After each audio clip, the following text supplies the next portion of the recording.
What's poppin', internet? Welcome to another episode of the Synced Up Podcast Show where we talk to you about news, games, and sandwich a little fun in between. I'm one of your hosts, Timothy DeRoe, and joining me this week is your boy, the Pokey Lad. The Pokey Lad. Mickle Claire. There's got to be a better name. Then the Pokey Lad? Pokey Lad? Shorts Kid? Nah, not Shorts Kid. I love Shorts Kid. Shorts Kid. I'm I got the my Shorts comfy Kid shorts. I am worshiper. the Shorts Kid. No, you're the Pajama Kid. I'm the Shorts Kid today. Yeah, I I've got got pajamas. leg exposed. Exposed Take skin? a look. Christian's gonna run away, man. Housekeeping. Housekeeping. Yeah. Today we're going to talk about the Pokemon Presents that came out. I'm going to talk about Elden Ring because I played a lot of And it. Jordan. Psvr2 Design came out. Jordan's going to talk about Horizon Forbidden West. You know all the stuff, Yes, all the sir. sauce. But before we get into that, a little bit of housekeeping for you. If you enjoy this show, you should consider supporting us on Patreon at patreon.com/syncedup, where for $1 you can get access to our lovely Discord, where we constantly talk about the threat of World War III. Or for $5 you can get access to the post show of all the shows that we do and that Discord where we constantly talk about the threat of World War III and many more goodies, all from youtube.com/synceduppodcast and podcasting services around the globe. New episodes of this show specifically go up in all those feeds Tuesdays, 7 a.m. Central Time Zone. Gang. You can also write into the show to synceduppod@gmail.com or the reader mail submissions tab of the Discord with any questions, comments, concerns, or games, and we will read those on the show. You should also consider dropping a follow on Twitter at synceduppod to keep up to date with all of our content from across the board. A piece of that board is TikTok. At synceduppod on TikTok. You can go over there, follow us, give us some likes, give us some comments, share some of those videos with your friends, favorite some of those videos, give us all the engagement that you possibly can. We're kind of doing a little bit of numbers over there. We are. What I was going to say before I almost rudely interrupted you was we talk about more than World War III. Yeah, we do talk about more. We talk about Pokemon. But as recently, well. recently, yeah. Fair. been a lot of World War III. But yeah, go over there to that TikTok, give us some subs, give us some follows, give us some likes, some shares, and shout out to Chance Raider for doing all of the editing for that over there. Dude, I murdered that housekeeping. Time to talk about the Pokemon Presents. This roundup is from the website 8 a.m. iMore. Yeah, 8 a.m. I didn't wake up for that. I was intended to. I had the alarm set, and I was like, snooze a little bit. Woke up 9:30. Can't help it. Yeah, you know? no, I stayed up till 3 a.m. playing a lot of Elden Ring and whatnot, and so I didn't wake up. I wouldn't have expected you to make it either. Yeah, no, it's not happening. It was not happening. But let's get into it. This roundup is from iMore. Pokemon Go Alola. Pokemon from Sun and Moon are coming to Pokemon Go on Tuesday, March 1st. Until then, Alolan Executor will be catchable in Pokemon Go. That get you excited? Well, I'm almost kind of confused with Pokemon Go's release schedule because I know all the Pokemon from Gen 6 aren't in the game yet. Yeah. I'm pretty certain that I can say that. It's just Alola in form. And then there's also Alola Pokemon already in the game. This is Gen 7 now. Mm-hmm. There's already Alolan Pokemon in the game. It's like... I don't know. I guess they showed that the starters are coming. Yeah, they do it weird. So it's weird. Yeah, definitely weird. Pokemon Masters EX celebrates 2.5 years. Victory Road brings new Pokemon Masters and their Pokemon to the game. There are currently over 142 trainers to team up with, but more are coming. You can team up with Signasuit Red and Charizard, Signasuit Blue and Blastoise, and Signasuit Leaf and Venusaur. Players also get a present of over 3,000 gems once the presentation ends. I have a big problem here. Go ahead. Why is she called Leaf? Yeah, I don't know. Why is her name? They said it in the presentation. I was like, I thought her name was Green. No. Why is she called Leaf? Red, blue, it doesn't make sense. leaf. Red, blue, leaf. Yeah, I don't know. Yeah, I got problems. Beginning February 28th, several trainers will arrive and be available until March 31st at 5:59 UTC. May and Latias, Scarlett and Tornadus, and Raihan and Shout Flygon. out to your boy, Raihan. Pokemon Cafe Remix. Pelipper can deliver food and drinks to Pokemon far away, allowing new Pokemon to come into the game. Victini appears for the first time as well. Deliver food to Victini to get it to join your team. Play on Nintendo Switch and smart devices. Pokemon Unite gets new Fury battles. Try out any Pokemon on special days listed on the Pokemon Unite website. Hoopa, the mythical Pokemon, also joins the fray during this event and can warp allies to different locations. To permanently get Hoopa, you'll need to complete a list of objectives by March 14th, 2022 at 23:59 UTC. Additionally, Duraludon will join the game in the future. This full Fury battle game mode looks a lot like Earth from League, which seems fun. You didn't know about this. I figured you'd be excited about it. Yeah, they're making Earth for Unite. For real? Oh, okay. Yeah. I was about to say. So Earth is coming to Unite, is what it looks like. Yep. So get excited. Looks very, very cool. Also, Hoopa looks busted. Yeah, it does. Pokemon Brilliant Diamond and Shining Pearl. Players will receive a letter from Professor Oak that makes catching Shaman possible in Pokemon Brilliant Diamond and Shining Pearl. This event is available until March 27th, 2022 at 14:59 UTC. This is very reminiscent of how they did it back in the day. Well, I don't think Shaman ever came to Diamond and Pearl. I think it was only Platinum. Yeah. but you had to go. I think it was you go to GameStop. They give you you connect to the internet at GameStop or something like that. So it's cool that they're doing something like that. I wish it wasn't time gated. Yeah, that's weird. Pokemon Legends Arceus Daybreak software update available now. A free update comes to Pokemon Legends Arceus now that centers around a new quest. Players also get a number of free Pokeballs for Pokemon Day by entering this code into the game. Arceus Adventure, all caps, no spaces. Do I talk about that now or later? What would you prefer? Let's talk about it later. Okay. Well, go ahead now. Actually, so I've played about 5 hours of Arceus today. Yep. That new free update. Yeah. What was in that update, my boy? There was a big change to the outbreak system. It's weird. They've never done it. They changed how the shiny, the way people were resetting for shinies. Yeah. Can't do it anymore. They got rid of that? They changed it up. So you can still go to an outbreak, hope there's a shiny, but you're not going to be able to respawn that outbreak. Yeah. So getting shinies is just a little more difficult now.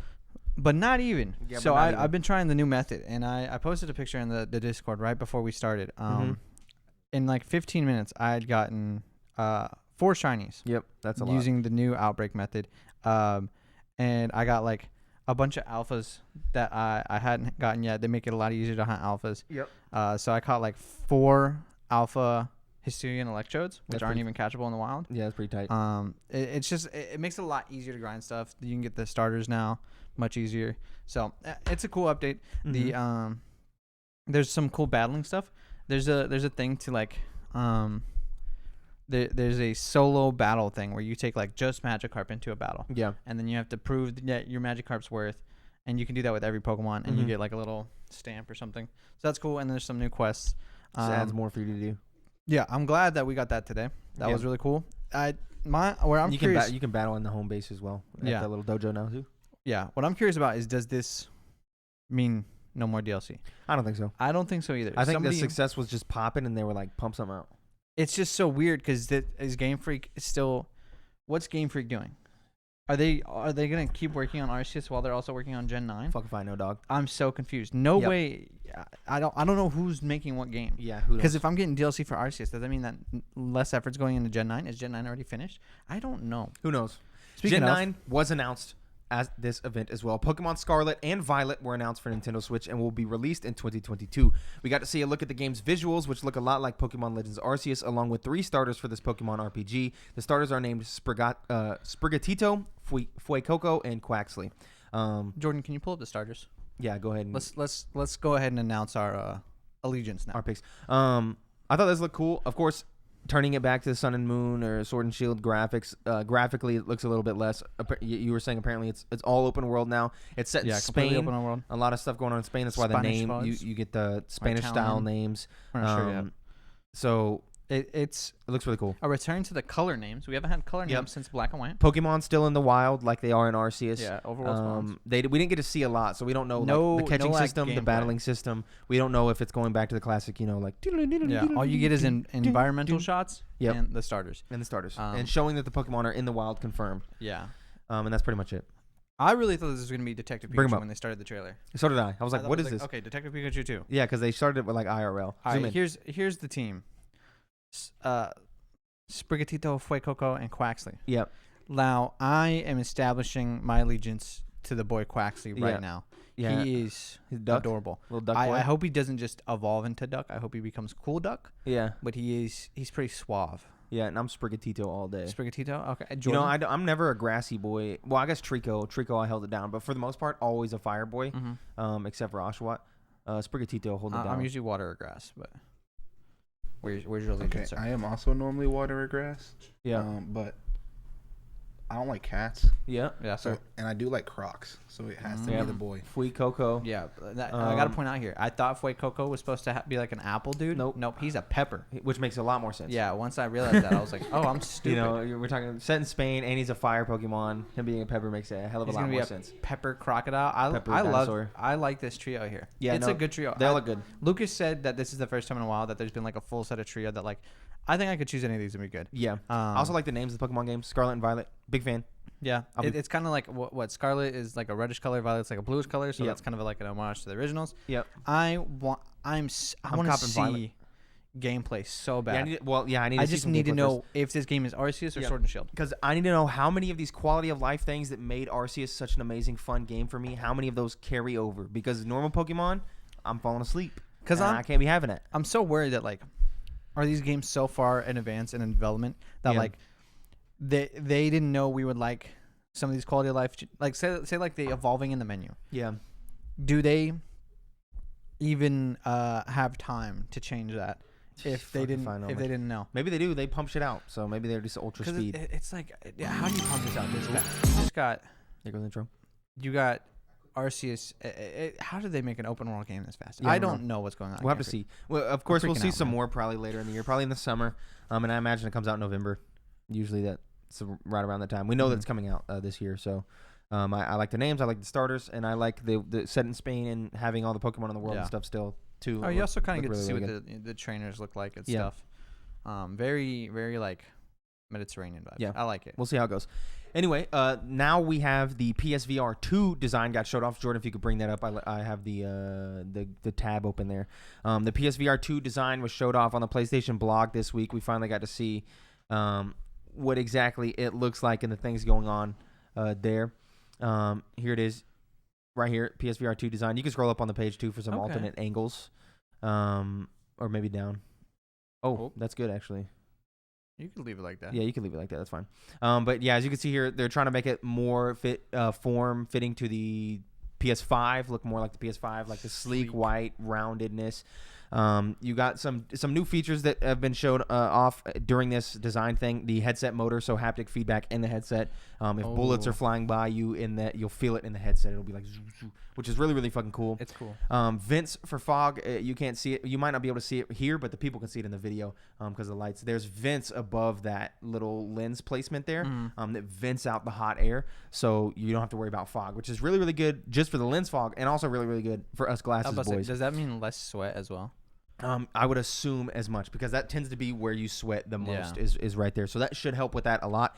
And then there's a new lens adjuster, which we haven't seen in the headset yet, that allows you to adjust the distance the lenses themselves are from your eyes, bringing them closer or further away, which is another boon for us glasses boys. Yeah. And then, of course, PSVR 2, not wireless, has one cord, but I've seen a couple articles this week that I didn't have a chance to read about people saying that you shouldn't be worried about the singular cord because it's not as bad as you think, because apparently it's just one cord. My question is it in the back? Who knows? Have where they it shown is. it? Because I didn't like how if you wanted to use the Oculus when you're charging it, the cord goes in the front, and so there's oftentimes where you're kind of. We'll see going where over it your is. shoulder The or last something. one was in the back, so I imagine it's Okay, somewhere in the back. cool. Anyway, you I can like pick it up this screen. design. It looks good. It looks good. I very much enjoy it. A few other news items here for you this week before we get into the Elden Ring review roundup. Call of Duty is skipping 2023 for the first time in literal decades. Call of Duty is skipping a year. That honestly blew my mind. Apparently, it's had nothing to do with the Microsoft acquisition. This probably just has to do with COVID stuff. Like we're because you know how the cycle that they're on. We're probably seeing the ramifications of COVID coming around. So is it a full year skip? So you'll get full year skip. You'll get holiday 2022 and then holiday 2024. Is that what we're saying? Yeah. Okay. What I imagine happens is 2022 holiday Call of Duty Warzone 2 delayed launch Till like 2023. Right, to That make way sure there's still there's something less there. of a gap. Mm-hmm. Okay. I could see that. That makes sense. I also could see them both just dropping them both to 2023 or 2022 to just get away from Warzone 1, bring it all forward because, you know, new engine, new from the ground up Call of Duty. Yeah, new buzz. So maybe doing it at the same time, but I could see a delayed release of Warzone 2 into 2023 to keep that buzz going into 2024. Okay. Because, you know, COD's the best selling game every year. They're finally not going to be for 1 year. Or maybe they will be. I don't know. Could you imagine? Well, the COD, the number 2 spot is usually the COD from the previous year. So Is it for real? yeah, usually. Oh, then there's a good chance. So there's that a good they chance make it still is. Anyway, two more news items for you. Street Fighter 6 was announced. Not much. There's no gameplay, nothing crazy. Just They kind showed of off a little bit of what the newer art style, I guess, is going to look like. I don't Yeah. know how much of that is going to carry in the gameplay. Yeah, But those boys are ripped. yeah, they're very, very ripped. Just seen some Ryu, They're seen some massive. dude named Luke or something that I guess is from the DLC. Not very sure, but anyway, Street Fighter 6 is coming. Portal spinoff was announced. A free-to-play Steam Deck tech demo called Desk something. I cannot remember the name of it. I didn't write it down. But it comes out on March 1st. It's a tech demo that's meant to be played on your Steam Deck. You can play it on PC. Valve just said lower your expectations. It's just a tech demo. Chill out. They did the same thing with the VR headset. When they released the Valve Index, they released a Portal 2 like tech demo for the Valve Index where you did a bunch of stuff in VR. It's the same thing, but for the Steam Deck. Yeah. Steam Deck reviews are sliding in as well, and that thing is looking real good, especially as an emulation machine. Apparently, all of those emulators come ready to download on that bad boy. Really?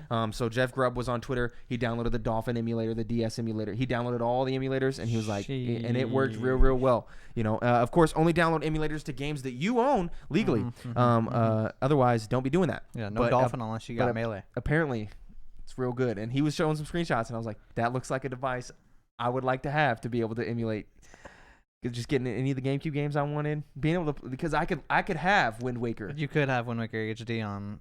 Technically on Switch. Yes, I could. I think it's a very neat device. I think it's definitely got a place in the market. Oh, 100%. But I don't think it's a Switch destroyer at all. No, not at all. But I think I want it. Yeah, I think it's a PC boys handheld. That's all it is. There's some PC games I would like to be able to play on my couch. That's a short list, but really the emulation machine is getting me like, okay, because I think with the way Nintendo's been acting and stuff, there's gonna be no other way we can play those games. Because you're telling me I can get all the Pokemon Game Boy games on my Steam Deck? Like, come on, man. It's never been a problem for me because I have all the games and I have all the systems. Of course, so it's like that accessibility is not a problem for me. But I can definitely see that being useful for other people. I want it. I'm not touching it. Yeah, because you say there are PC games you wish you could play on the couch. There are none for me. Yeah, I don't. There's like just most of the time it's small indie games that just come out on Steam. That's fair. You know, like Hollow Knight originally was just on Steam. Disco Elysium was just on PC. Like, there's just indie games and some niche games I would like to just be able to play. Like Deltarune would be nice to be able to play those chapters, but it's only on PC. Yeah. So I'd like to play them on my couch. But that's pretty much it. Now it's time for that big boy. What we all came here for. What I'm sitting here for. Elden Ring review roundup. This review roundup is from GameSpot, and we started off with the 10 out of 10 GameSpot review in progress from Timur Hussein. In a genre that has become wrought with bloated and over-designed games, Elden Ring is defiantly contrarian in almost every way. Its commitment to design by subtraction and to placing the responsibility of charting a path through its world entirely on the player makes it stand head and shoulders above other open-world titles. Elden Ring takes the shards of what came before and forges them into something that will go down in history as one of the all-time greats. A triumph in design and creativity, and an open-world game that distinguishes itself from what it doesn't do as much as what it does. GamesRadar gives it a 5 out of 5 from Joel Franey. Elden Ring is both a refinement and evolution of the Dark Souls formula, presenting an expansive world that's as hostile as it is inviting. Despite the occasional excess, suffering has never been as much fun as this. Destructoid gives it a 10 out of 10 from Chris Carter. To say I was blown away by Elden Ring is an understatement. Sure, it's still going to appear esoteric and unapproachable to a subset of people. There are things it could still do better in terms of onboarding, and it could even do more on the front of quality of life enhancements for returning Souls players. But as an experience, it's one of the most wondrous and open-ended games I've played in years. It has so much to say from a design perspective that people will be talking about its from a design perspective that people will be talking about its choices for years on end and playing it for longer. Sorry about that. Eurogamer doesn't give it a score, but this is from Miss Wilson. All that said, Elden Ring remains a glorious game, one that established fans are going to savor for some time to come, and one that may just welcome new fans into the FromSoft fold. Sumptuous visual design, dark and detailed lore, and a vast but intricate open world are reason enough to venture out into the lands between. Add to that From Software's unforgiving and unforgettable gameplay loop, and this is something truly special. So I'm going to use this time, of course, to talk about Elden Ring, something I've put a lot of hours in. I'm now at the 25-hour mark, 24-hour mark. It came out Friday. That's impressive. Yeah, I played a lot. That's about a third of your time. Yeah, I stayed up till 2 a.m. on Thursday playing it. Got off work on Friday, played it until 2 a.m. Didn't work Saturday, but didn't get to play until 2 or 3 o'clock. Played again till 2 a.m. And then played like 8 more hours today. So played a lot of fucking Elden Ring. Chancellor Raynor, of course, the non-Dark Souls fan in the Discord. If you're in the Discord, you can talk to him about his opinion. He's the non-Dark Souls fan. You can get his opinion from it. I can relay some of the stuff that he said to me now in this portion, but I'm going to talk about Elden Ring now. So yeah, 20-something hours into Elden Ring. I started one character, the one I played till 2 a.m. So about 3 hours on that character, and then I started over, made a different character because I wanted to try out a different class to see if it was truly different, if I could have any sort of different experience, and I could. Those classes, they actually matter. There's some difference there. Even in the later game, when you get to respec, you can only respec to your class's base stats, so those stats do carry weight going forward. But later in the game, it's not really an issue and to respec and get the skills that you want. Even though it resets those base stats, you can still get to where you want to get. Even if you get a melee character and you want to just switch to fully mage character, you can still do that. Anyway, so yeah, the lands between Elden Ring. This game is the shit, man. This game is really, really good. I'm honestly surprised to a degree that it lived up to the hype train that was on. But I am having a fucking blast playing Elden Ring. There's so many new things in this compared to other Dark Souls games that just feel better. The quality of life things that they were talking about, that they desire there to be more. Of course, there could be more, but there is still a lot there. Between the tutorial being a lot more expansive and a lot more onboarding to early on players, but also keeping kind of some secret areas down in there that you can go to and find some really, really challenging things if you're, a really good a veteran of FromSoft games. That is really, really good. Every single menu being tutorialized, an option in the menu to bring up an explanation bar that allows you to highlight anything in the menu and it explain what that does. There's things like robustness and focus and things like that. You don't know what the fuck those do at the beginning. You bring up that menu, you highlight it, and it's like, hey, robustness does this, focus does this does this, poise does this, all these different things, all these different aspects and what they do specifically can be highlighted in the menu. The crafting, the inventory, the equipment menu, all the different upgrade paths and trees, leveling up, all that stuff. They hit you with a pop-up, and they're like, hey, this is what this does, this is how you do it, and this is why it's important. And you don't see that in FromSoft games. You don't see that at all. So to have it here is really, really nice for those new players. Of course, I didn't really need it because it's all stuff that I pretty much knew. Some of the newer stuff I needed to know. But for the most part, everything's, even 20 hours in, I unlocked a new upgrade thing from some NPC. And it gave me like, hey, this is this menu. This is what it does. This is what's going on. That being said, there's still some of that obtuseness in there for those Dark Souls fans. I know a lot of people dislike that type of stuff, but things are missable. The crafting kit, for example, is you don't have it. You can't you can miss it. Like you can choose. It's not missable. You can always go back and grab it because the world's open world. But if you're running around and you never found it, you might not ever know that crafting is a part of the game. Yeah. Because it's in a place you can buy it from a guy or you can find it in a place. Just depends. Same with some of the other upgrade things. You want to know how to upgrade your weapons. Well, you got to go into this basement in the first ruins you go to and open a chest, and there's a whetstone knife in there. You cannot grab that and be like, fuck, dude, my weapon is ass. But that's because you just never went down to that basement. Now, it's pretty obvious. It's not super, super obtuse, but it's definitely missable, in quotes, because you can always go back. Well, we were talking about it earlier. Not nearly as bad as it used to be. No, nowhere near as bad as it used to be. I was telling Tim earlier today that the first time I was playing Dark Souls, it felt like I needed somebody there. Like, I need you to tell me. Yeah. And it was more like they felt like they needed to be there to tell me, as if it was a ritual passed down from their past mentor. There's definitely some weird stuff, and I wouldn't have been able to get through the other Dark Souls games without Google. This one doesn't really seem to be that way. Yeah. There's some stuff you could Google, like, what is this? Where's that? Why is this item, and why do I keep picking up multiple of them? And what do they do, and what are they useful for? What is this NPC doing? Because, there's no, like, NPC quests or anything. Yeah. And they might tell you something, and you're like, fuck, well, what is he trying to tell me to do? Like, what is he? You might have to Google that. But you're not needing it. For example, later on down in the game, no spoilers, very, very minimal spoilers, actually. You'll come to, like, a door that you can't get past, and it's like, hey, you need this special key. In other Dark Souls games, you're just like, oh, fuck, I don't know, man. But in this one, there's a body there. You pick it up. It gives you a map. And this guy was looking for the special key. You can read that map to get some clues to try to find the special key. Go find the key, grab the key, come back, you're in, right? Cool stuff like that. The biggest and craziest upgrade, of course, is the open world part of this game compared to other Dark Souls games. Being able to jump, being able to do stuff like stamina not being used outside of combat. You can jump and sprint and run and roll forever outside of combat, and your stamina will never get used. That's very, very useful, being able to do that. Having the horse to just go everywhere. A horse that can double jump, by the way, which is very, very useful. Being able to do horse combat and stuff. But this open world really pulls some new crazy stuff into this series that has just never been there before, and a thing that I think makes this better.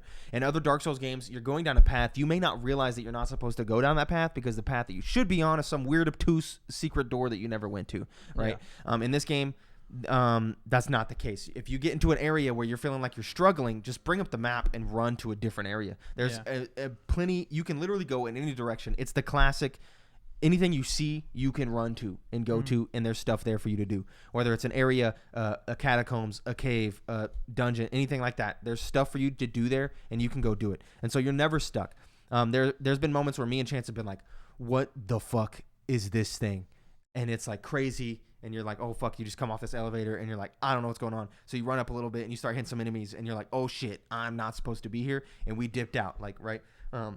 But that area has a checkpoint there that you can fast travel to, which is a new thing now, being able to fast travel just from anywhere to anywhere. You can fast travel to it, and you can leave your own little marker there. Like, hey, I'm going to place a marker here to remind myself this is an area that was really challenging that I'll come back to later. And then I progressed further in the game, and then I went back to that area today and actually was able to do some damage and progress through that area. Couldn't beat the boss in that area, but hey, I'm going to come back to that boss later, which is what I did. I put down a little marker. Hey, there's a boss here I haven't beat yet. I ran to a different area. Now I'm progressing that area right now. And I'm able to do that type of stuff to not just feel stuck. Whereas in normal Dark Souls, you'll beat your head against the wall for 30 fucking minutes and for hours, actually. And you're like, dude, I've been trying this boss for 40 minutes. It's the only way to progress. I can't do anything. I want to end my life. That's not the case here. I'm 25 hours deep. I've barely scratched the surface. At my current rate, it's going to take me like 100 plus hours to beat this fucking game because I'm exploring every nook and cranny. So always chance. And I'm not going to progress much further from now. Tomorrow when I play, I'm just going to jump in with Chance and help him progress his world because I'm much further ahead of him. But he pretty much mirrors most of my opinions. Of course, like the veteran Dark Souls opinions that I have, he doesn't really have anything on, but he's loving the exploration. He's loving how beautiful the world is. He's loving the level design, which has been a FromSoft classic. He agrees with the not being stuck and things like that. So he's loving as much as I am, which I'm glad that he is, to have someone who's not a FromSoft fan, not a Dark Souls player, to come in, because the only thing he's done is play 30 minutes of Dark Souls 1, right?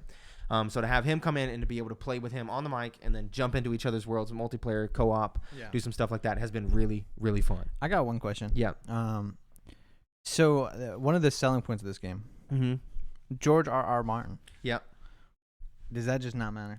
No, it doesn't really feel like it's a thing. They said he was there for the world building, but this still feels like classic Miyazaki obtuse world building. It doesn't really feel like he was there to do anything. There's not still like some... No. This narrative I'm now hooked onto. It's just like... There's a cool narrative. There's like some cool lore, and if you want to go watch the lore videos, of course, that's one of my favorite Dark Souls things is once you're into the Dark Souls game to be like, fuck, I'm watching this lore video and that lore video and connecting them all together. Vadi Vidya on YouTube, going and watching those guys. That's like a really, really fun part of the game, but you're not getting that from the game. You got to go watch those videos if you want it, and it's the same thing here. I didn't know if that would change with no, it's that the same being thing here. Such a big point of the game. You're getting more cutscenes and stuff. You're getting more dialogue with characters, but all in all, you're still... Like, it's still like, what is the fuck are you talking about? Like, you could completely ignore all the story and just and it's still the classic type of thing, you know. A lot of it feels, you know, cookie cutter of like you're no longer a hollow, you're a tarnished, you know, stuff like that. They're not bonfires, they're sites of grace. It's really just change the name, and it's the same thing for a lot of these things.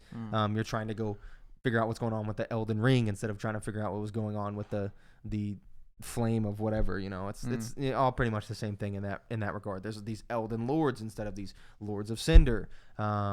It's like cookie cutter in that regard. So I don't really see what George R.R. Martin was doing. I don't know what he did, but I will say though, the boss design. I've fought maybe 60 bosses at this point. Like, there's tons of bosses.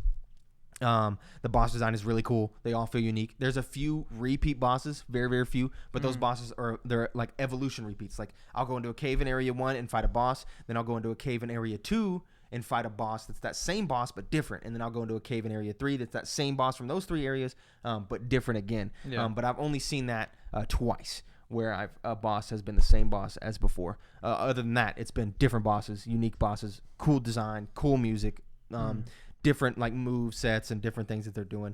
I really, really like it. And there's some bosses are fucking weird and creepy where you go to fight them and you're like, I feel uncomfortable. And then there was one boss that I was like spooked. It was like, holy shit, this is a scary ass boss.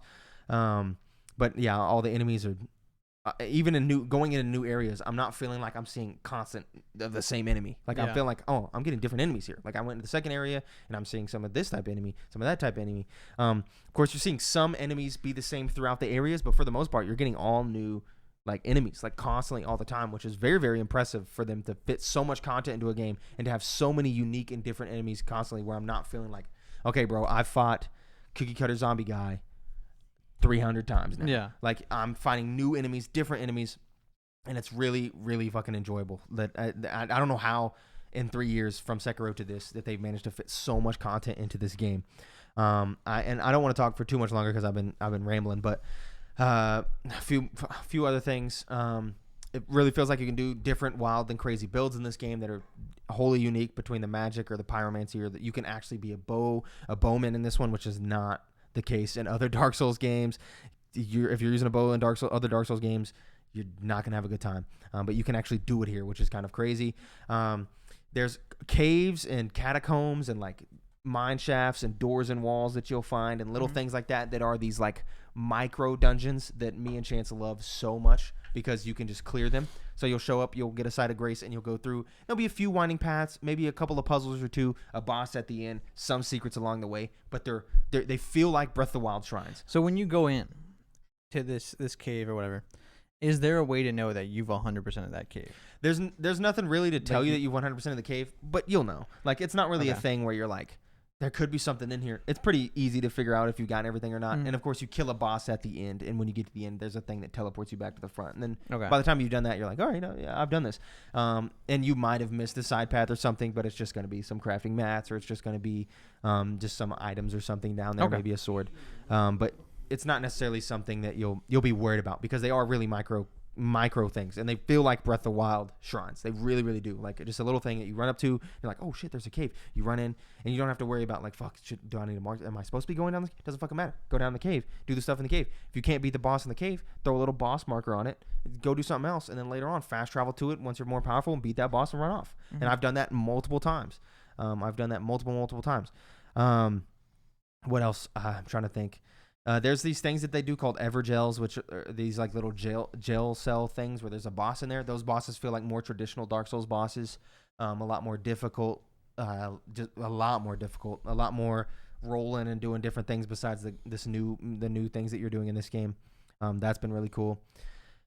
Just the exploration and stuff has been so fun. Just everywhere you go, there seems to be something there. Like, everything feels placed on purpose. Nothing feels like an AI built it or something. Like, everything, a group of enemies feels like that group of enemies is there because of some, like weird, what do you call that? Environmental storytelling reason, right?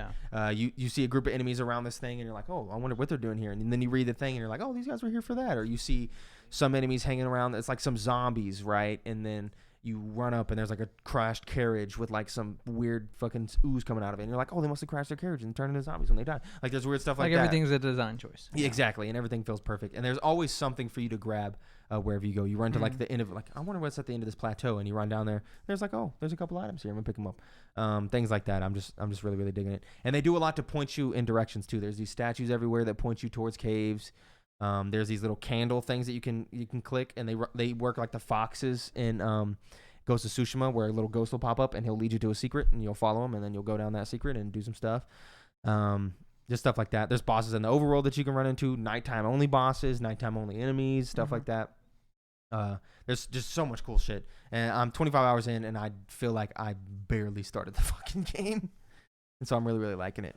Play fucking Elden Ring. And I've been seeing one of the big important thing that I talked to you about earlier today, the discourse online about some people saying it's better for non-Dark Souls fans, some people saying it's not good for non-Dark Souls fans, that if you didn't like Dark Souls, you won't like this. And I think it is a more complicated answer than the simple yes or no. I see a lot of people saying this is not a good game for people who didn't like Dark Souls and they can't play it. Well, Chance is a prime example. He's in this bitch playing it. Well, we talked about that earlier, right? I think we came to the conclusion that it depends why you don't like Dark Souls. Yeah, if you don't like the core of Dark Souls, of course you're not going to like this. But if like the difficulty and then having to run to bosses and the weird obtuseness you didn't like, there's a lot here to fix those things. Yeah. Oh, another quality of life thing. If you find yourself fighting a group of enemies, for example, like you were saying, you would run to a boss in Dark Souls and you'd lose all your shit along the way. You'd get hit a lot and you'd use half your healing potions to get there. In this one, even if there's a shrine that's not close, site of grace that's not close to a boss, and you have to run a little bit of a ways to get there and you have to fight some enemies, when you clear a group of enemies, there's a little effect happens and you get all your potions back. Okay.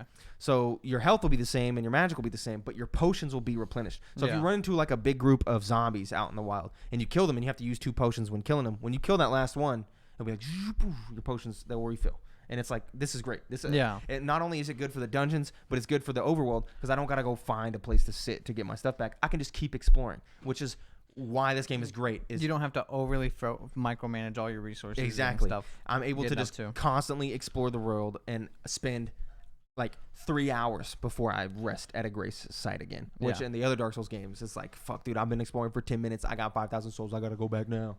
Right? That doesn't happen here. Yeah. So I'm really, really liking it. Play that shit. It's good. I'm glad it's good. It definitely seems like it's going to win the game of the year. Just based on... Yeah. It's one of the highest rated games of all time on Metacritic and OpenCritic. It is tens. I wanted to make a joke that you cherry-picked a all 10s for the review. That's all that was there. But that's all that's there. Yeah, that's all it was. I can't deny it. It's all that's there. It's crazy to me that there's not one guy who like, just this game hates sucks. Dark Souls. Yeah. It's like, yeah, it's still Dark Souls. It sucks. And gives it a 6 out of 10 or something. It's good. No, people love it. Yeah, this thing was mad cool. Crazy that Horizon Forbidden West got surpassed a week later by a game that came and changed the industry. And I think Horizon for the second Horizon came out and is also getting sunsetted by a game that's changing the industry again. I'm glad we all got the game we wanted. Yeah, I got Arceus. You got Elden Ring. Yep. Jordan's got Forbidden West. You gotta love to see it. We're all taking dubs out here. Yep. Now it's time for the section of the podcast where we talk about the historical releases in this week in gaming. You guessed it. You guessed it. February 28th, Black, 2006. It's an iconic shooter game. Love that game on the original Xbox, bro. Played the shit out of that. I can Big tell fan. you what it is. Horizon Zero Dawn dropped in 2017. March 1st, Yoshi's Story in 1998 and Dante's Inferno in 2010. Slept on game, in my opinion. March 2nd, Battlefield Bad Company 2 in 2010. Some would say the last good Battlefield. Not me, though. Some would say that. March 3rd, Halo Wars in 2009, Helldivers in 2015, and then the Nintendo Switch and Breath of the Wild in 2017. Banger. Yep, 3 days after the original Horizon. That sucks. Rest in peace, man. That sucks. March 4th, NBA Jam in 1994, God of War Chains of Olympus in 2008, and South Park Stick of Truth in 2014. March 5th, Mass Effect 3 in 2012, and Tomb Raider in 2013. Shout out to Jordan on that day. March 6th, Army of Two in 2008, and then Pokemon Black and White in 2011. They really dropped that in March? Yep. Hold on. Well, at least that's what it said. I'm guessing that's the Japanese release. It didn't say Japan. Pokemon Black and White. Pokemon Black and White. September 18th. Huh. Ain't that weird? Take it up with the Game Facts, my dog. It's just weird for a Pokemon game not to be released in holiday. Yeah. Holiday. Yeah, this is odd. I don't know why. I wonder what March 6th is. Let me DLC or something? Let me look up. No, Nintendo's been doing DLC for the past 3 years. That's it. I guess you're right. Let's go to this thing gaming. We'll Let go me to Game look at the Facts. Japanese release. I'll skip to March 26th. Next. Oh no, March wait, 6th. no, you're right. It was released in Japan on 18th of September. Oh, in North America on March 6th. Yeah, okay. Weird. In Australia, March 10th. In Europe, March 4th. Rip Australia. Why would they don't do that anymore? No, that's not really the case That's anymore. an olden way. Olden way. Now it's time to talk about the things we've been playing. Yeah, well, which is really just me talk about one more thing and then Jordan talk about Horizon. But before Jordan talks about Horizon, I want to talk about Outer Wilds Echoes of the Eye, which is another thing I played this week before I got into Elden Ring. This is the DLC to Outer Wilds. Man, they did it again. It really feels like they struck gold twice on this one. I played this DLC expecting it to be kind of middling. I heard really, really good things about it, but I was like, they are not going to be able to capture that love of Outer Wilds. Yeah. And I watched a video on Outer Wilds that came out this week where someone talked about how they missed Outer Wilds. They had just finished the game and they missed it because Outer Wilds is a game that you cannot play again. No. That is not a game that you can finish twice and have the same enjoyment. It's not a game that you can really play a second time really at all unless you're trying to speedrun it. And even then, there's really hard limitations on that. And so the magic of Outer Wilds really is captured and it exists in that first playthrough and will forever be a memory. And so he dropped this video talking about it like, man, I really miss Outer Wilds, and I missed that feeling of wonder and that feeling of mystery and all that stuff that you get from Outer Wilds. And I was like, dude, I fucking do too. It's one of my favorite games of all time. I also miss this. So I'm going to go buy the Echoes of the Eye DLC, and I'm finally going to play it. It took me about 4 to 5 hours to play, and wow, is it really, really good. They do the same thing. Somehow they have a mild narrative there that's really cool and really interesting and really mysterious. They do new and unique things. The Outer Wilds originally did some really cool and unique stuff where you were like, oh, fuck, that's how that works? That's what was happening here? That's what's going on? And the same fucking thing happened here where there was like several points throughout where I was like, it's saying to do this? And then I did it and I was like, holy shit, like that's what's going on. And like just all the time playing that, I was like, wow, clever. That's so clever. Like I cannot believe, like, wow, good job. Wow, the mystery here, the story here that's unraveling, I'm loving it. And then I finished it all the way through, of course, and I was like, wow, I cried, of course, and finished it, and I was like, yeah, that was very, very beautiful. I think if you haven't played Outer Wilds up until this point, I advise getting the edition that comes with the DLC because the DLC is tied into the main game. It's not a thing that you have to do separately. It's not a thing you have to beat the game to play. It's kind of, it exists alongside the main game. If you played the main game and you haven't played this, I advise playing this because it's available to play and it doesn't feel weird that you're not playing the main game while playing it. But if you are just playing the regular game, this would feel like a thing that was there that you were like, oh, that's cool. And of course, the ending of the regular game changes based off what you do here. So really? the regular ending of the game can be different now because of this DLC existing, which I didn't go do that because that ending depends on how many of like the logs you've completed. And my you would have had to like save result, redo everything. I would have had to go scan everything and do all instead of just rushing to the end, which I didn't want to do. I just looked it up and it was very beautiful. Loved it. But I did get the ending of the DLC, which was like, oh, dude, this is fucking great. Anyway, that's all I played this week. You didn't play anything else? Nah, I've just been just Jordan. What you been playing? Huh? He said your mother. Yeah. How do you feel about that? I've been playing quite literally nothing. I mean, I guess you can count Unite at work. Yeah. I didn't say that on air though. Yeah, I've been playing Horizon every day, bad boy. all day, as much as I can. The first thing I can say about this game is it is gorgeous. Is it smacking? Like, it is just absolutely, like, the aesthetic is just beautiful. They definitely stepped up the world from the first game in the sense of, like, the first game was always pretty to look at.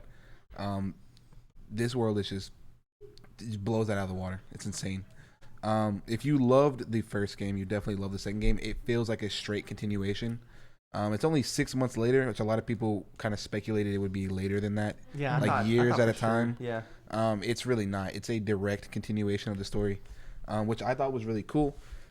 They definitely in the tutorial section did a really cool thing where they gave you like a recap of the first story. So if you haven't played the first game and you want to know what's going on, because that's a time sync as well. Yeah. You can definitely just skip and start in, and it gives you everything you need to know. They re-explain who the characters are. They have this thing in the notebook, the codex, I guess you could say, where any of the characters who you don't remember, they just give their biography and how they met Aloy, what they did, so you can go back and read at any point. That's nice. Because like there's characters that even I forgot about that I was like yeah, Aloy, I haven't seen you in forever, and you're like, bro, who are you? Yeah. And you go back and you're like, familiar faces I've seen while walking past the TV. Yeah. It's very cool. A lot of the things that were like extras and special things in the first game are now just available. Like face paints, you can just go put them on whenever you find them. You don't have to play a new game and do all that. They have definitely upgraded the outfit section. Adri and Mike have seen. I seen you got some drip. There's some drip. There's a lot of drip. I like that drip. It's very nice. The biggest change is the melee system. Yeah. If you play the first game, it was very baseline. You can swing your spear in one direction, wait a couple seconds, and do it again. Yeah. Now you have combos. You have special like animations. You have effects. You have a whole warrior combat melee tree that does different things, increases your damage. It's super, super intuitive, super cool. A lot of people's biggest thing was like, I have this spear and I swing it like a stick. Yeah. Now it's like I have this spear and it feels like I'm trained to use a spear. Yeah. They've added some really cool things. I don't want to spoil some of the cool tools you get. Yeah. But they've added so much more to the exploration, which is the next big thing. Get the underwater. Kind of the same thing as Elden Ring. I haven't played Elden Ring, but you get lost in the world. Yeah. I showed Mike the map. It is absolutely insane. I've put in probably close to 20-ish hours, if not more, and I'm still in one corner. There's so much to explore, and everything is different. It's new. It feels like you're progressing. The new robots are super cool. Like, they're just cool designs. You can definitely tell they took those designs and were like, the first ones were kind of based like you have like a tiger and you have like a bird. Now you have a T-Rex and you have like a freaking Triceratops. Like, they took the idea and just ran with it. Yeah. But they did it in a way that's so cool, makes a lot of sense. The dialogue is a lot better now. I used to think the dialogue was always good, but now it's very. The conversations feel realistic. They feel like they just feel real. Sometimes when people react to things in games, it's kind of like you can tell it's a program response. Now they say things and you're like, no, that's a human response, not a game response. I've heard that. Same thing. It's very good. The dialogue is also a lot more. Aloy has a lot more personality now. You can tell she's getting older. She's maturing. She's becoming her own person, not just someone else's tool in a sense. And so it's very cool to see that progression of who she is and what she does. And then the storyline is smacking. Yeah, it's something. It's out there. It's definitely one of those things where you're like, an hour or two in, I was like, this is weird. Like, this is not what I thought. You hit that moment. I heard about some moment in the middle where you're like, oh fuck, the narrative is bussing. Yeah, there is the first few minutes, like the big scene at first. It's a kind of like a callback to the original game. Yeah. But it's also like it just hits. It gets you hooked immediately. You want to be in. You have that emotional attachment super, super quick. And then there's another moment later where I was flabbergasted. I was sitting there and I was like, that's wow. Yeah. Okay. They really went for it in this game, and I think they do it well. Some of the problems that people have had, I don't really see. I will shout out to them. Hopefully, this is something they come up with later. Their accessibility in this game is very, very cool. You can change every setting for everything. That's nice. You can love accessibility in games. From the subtitles to the difficulty to the way the world looks to what you have on your HUD. Yeah. It's very cool to be able to change literally everything. If something doesn't, like, even the way the combat works, if the melee doesn't work for you, you can change them from like holding effects to tap. I've seen the option where, because you gotta shoot certain parts of a robot to be able to take those parts off to be able to get the crafting materials. There's a setting that you can turn on that allows you to just turn it off. So when you just kill the robot, you just get those crafting materials. It drops every piece, which is also, I can see why that is very useful. Yeah. If you're grinding for certain things, that can be very nice. I don't use that setting just because I like the traditional way of playing. Yeah. I like you scan it, you learn it, you have to know what you can take off, what you can't. But there's certain things, like I heard a big thing, people would say that the climbing is not great because you can't see the things unless you use your focus. Yeah. That's a setting you can change to where it's always on. You can always see. Yeah, tons of settings in there. The big part of this game is the focus and what the focus can do, and they took that to a new level. It's very interactive with the world. Even if you're not looking at robots and tracks, you can just use it for so many things. Yeah. They now have like the classic pulse that shows you everything around you. That's nice. That is so nice, especially when you're looting and you're like, man, I can see the thing, but I can't get to the thing. You pulse. It shows you how to do it. It's super nice. Aloy talks a lot, like to herself, but she gives you hints on the world around you. She just adds the flavor text that you would get from NPCs. Sometimes it's just her. Super, super cool. The graphics are just insane. People who have been walking by and stopped are like, no, that just looks real. Yeah. That game looks weird. Oh, we're black screened. That's not great. No, we're good. Yeah, so all in all, I just think it's a very beautiful, the music is incredible. There was a hour-long time frame where I just stood in one town doing everything I could because the music in that town was just so good. It's like the menu music, you just want to stop. Yes. It was super, it was busting. I was in the living room watching Jordan play, and I had my Switch, and we were just talking like, man, this music, it's good. I was like, yeah, it is. Put my Switch down, laid down, knocked out for like an hour and a half. It was so, it was just, that choral music just hits. It does. I set up the menu of Elden Ring for like 20 minutes.